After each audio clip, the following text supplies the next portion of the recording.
Narito ang ulo ng mga balita sa mga oras na ito. 10 milyong pisong halaga ng medical supplies inihanda ng Department of Health para sa mga lugar na tatamaan na inaabangang super typhoon sa katapusan ng linggo. Office of Civil Defense pinaigting ang pagpapadala ng tulong sa mga biktima ng Bagyong Tino. Initial public offering ng Maynilad makakahikayat ng mga investor ayon kay Pangulong Marcos Jr. At sa pagbabalik ng PNA Talks, ating pag-uusapan kung paano tutulungan makabangon ang mga biktima ng sakuna na nakakaranas ng trauma.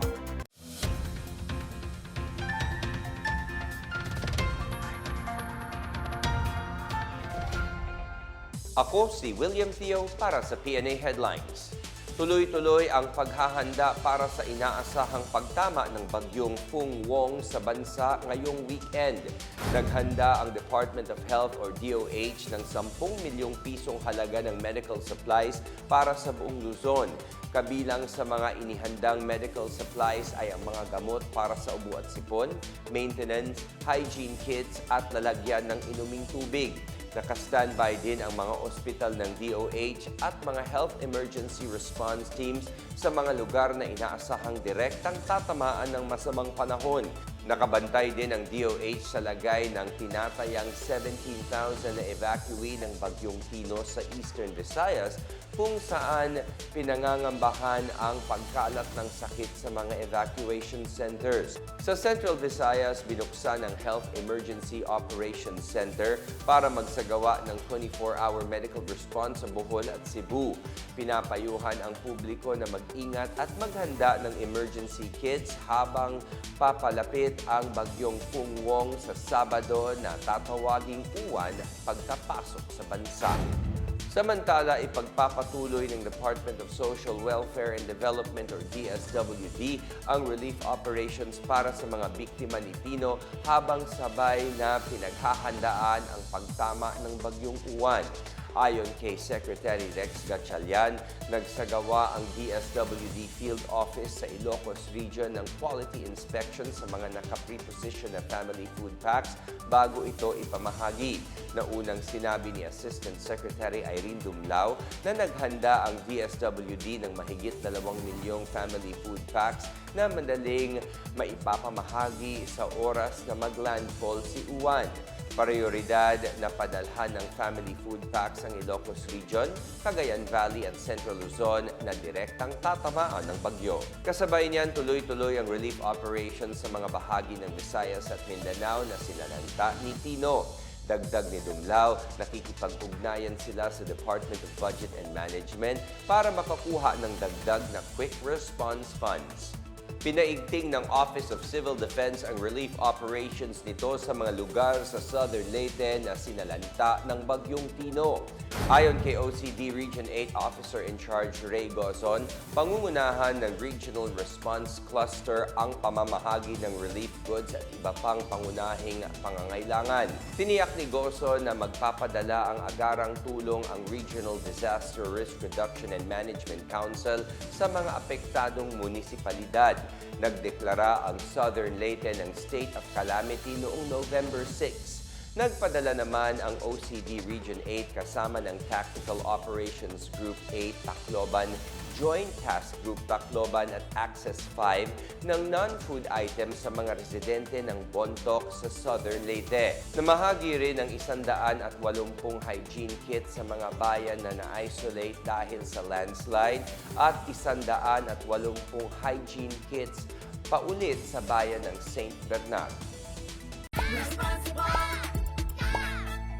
Let's all be responsible. Paano? Sundin lang ang abakada nito. A, adlay, mais, saba, pati baba ay ihalo sa kanin. Ba, brown rice ay kainin. Ka, kanin ay huwag sayangin. Da, dapat bigas ng Pilipinas ang bilhin. Makakatulong ka na sa magsasaka. Bigas mo ay mas ligtas pa. Kaya naman, let's be responsible. Positibo ang Pangulo na makakaakit ng mga mamumuhunan sa bansa ang official listing ng Maynilad Water Services sa Philippine Stock Exchange or PSE.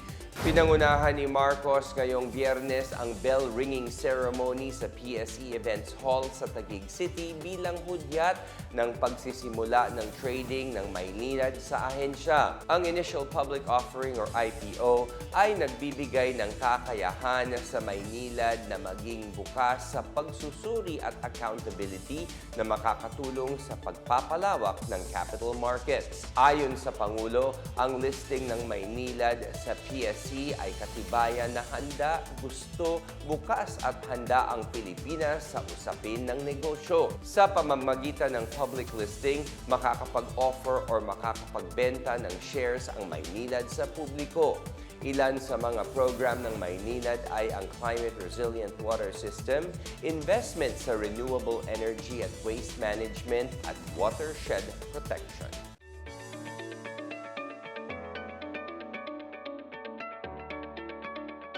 At sa balitang pangkalakalan, 150 micro, small and medium enterprises or MSMEs ang tinipon ng Department of Trade and Industry sa rehiyon ng Western Visayas upang ibida ang kanilang produkto sa 2025 Panublion Trade Fair. Tatakbo ng 5 araw ang trade fair na layuning ipakita ang sining at heritage ng rehiyon. Sa kanyang mensahe sa opening right noong Huwebes, sinabi ni OIC Regional Director Maria Dinda Tamayo na magbibigay ang event ng platform sa mga MSMEs upang umunlad. Iba't ibang produkto ang itatampok sa trade fair gaya ng mga lifestyle items, home decor, food items and beverages, processed foods, delicacies, handicrafted souvenirs, hand-woven fabrics at marami pang iba. Hinikayat ni Tamayo ang publiko na suportahan ang mga MSME sa pamamagitan ng cashless transactions. Inaasahang kikita ang trade fair ng nasa 8 milyong piso. Samantala, binuksan ng Government Service Insurance System or GSIS ang kanilang nationwide emergency loan para sa mga aktibong miyembro at pensioners nito. Ito'y kasunod ng pagdedeklara ng Pangulong Marcos ng State of National Calamity dahil sa Bagyong Tino at bilang paghahanda sa parating na severe tropical storm Pungwong. Sinabi ni GSIS President at General Manager Wick Veloso ngayong Biyernes, ang programa ay magbibigay ng agarang tulong pinansyal sa mga public workers at retirees na apektado ng mga kalamidad. Sa ilalim ng programa, ang mga kwalipikadong active members ay maaaring makahiram ng hanggang 20,000 pesos. Maaari naman mag-renew ang mga may existing emergency loan at makahiram ng hanggang 40,000 pesos bawas ang anumang outstanding balance.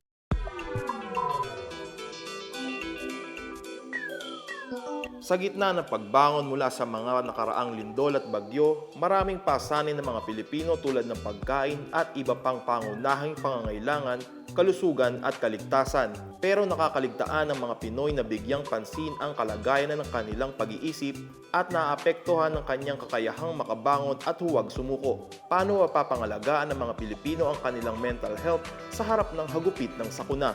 I was assigned to go to see patients in Daan Bantayan, and I was in their rural health unit the whole day, while other members of our team went to Bugo for psychological first aid.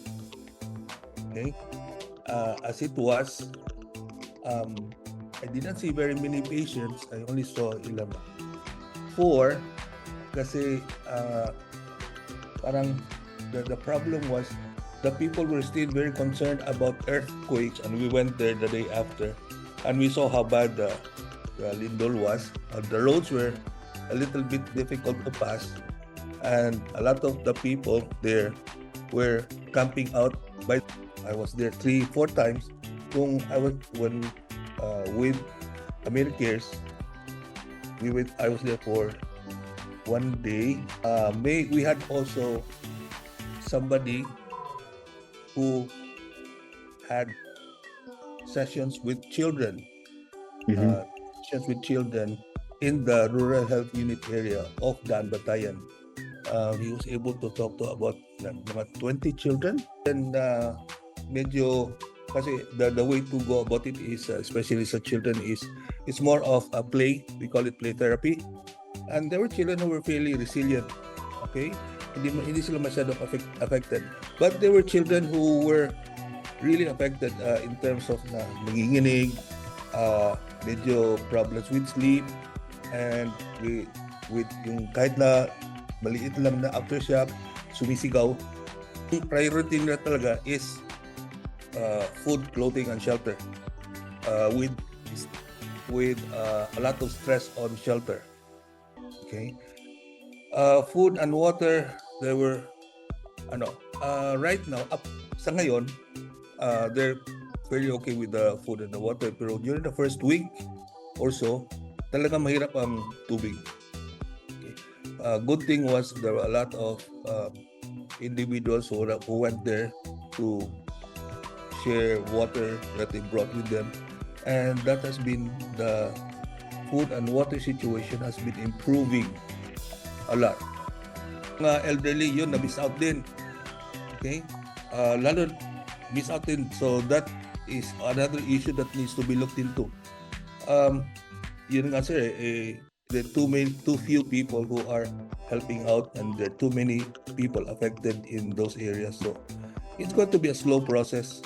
We're looking into other groups to help us out. Ako mismo, I have another group. It's church-based, and we are working with the Diocese of Cebu, and we're reaching out to the diocese parish priest in San Remio area to address the victims, the people affected there. We are trying to help out in the psychological first aid area. Okay, it will now become something that will follow the pattern of CISD, critical incident stress debriefing. Okay, kasi tapos na yung it's been several weeks na after that. Okay, that is still in the planning stage. Okay, so we will need to recruit individuals who can do CISD. Good thing is Bugo and San Remio health officers, health units, they have doctors already trained in detecting and treating psychiatric disorders. We have been able to reach out to them and teach them the protocols on how to detect signs and symptoms of psychiatric disorders, and they have the medicines. Question lang is if the individuals who suffer from some form of psychiatric disorder will be able to go to the rural health unit. Yun ang big question. Americares, through the NPHS program, we're still planning out it will probably be a psychological first aid for now. Kasi we are still trying to organize it, and we will probably be visiting yung mga evacuation sites, and that's where we will probably be doing our PFA.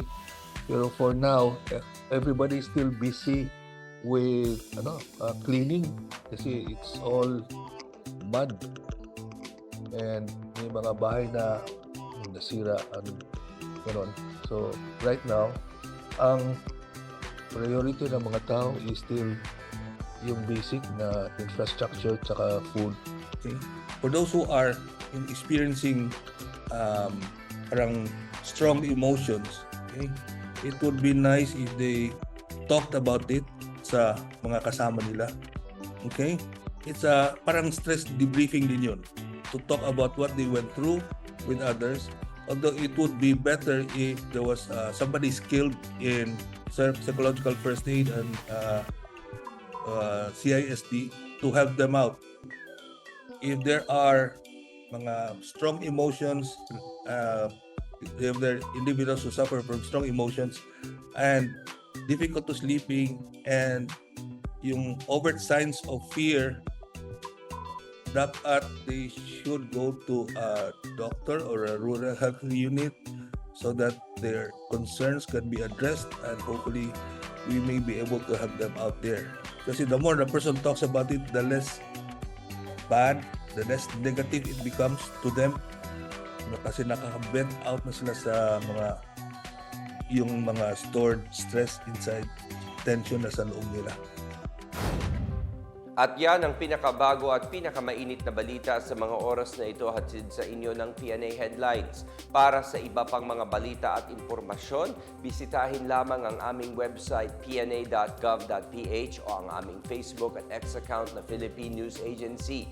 Mapapanood din ang PNA Headlines sa pamamagitan ng link sa website ng News and Information Bureau sa ilalim ng PNA News at sa YouTube account ng Philippine News Agency. 48 araw na lang, Pasko na. Maging handa, alerto at magdasal na ligtas ang Pilipinas sa darating na sakuna. Ako po si William Theo at ito ang PNA Headlines, naghahatid ng mga balitang nagbubuklod sa bagong Pilipinas.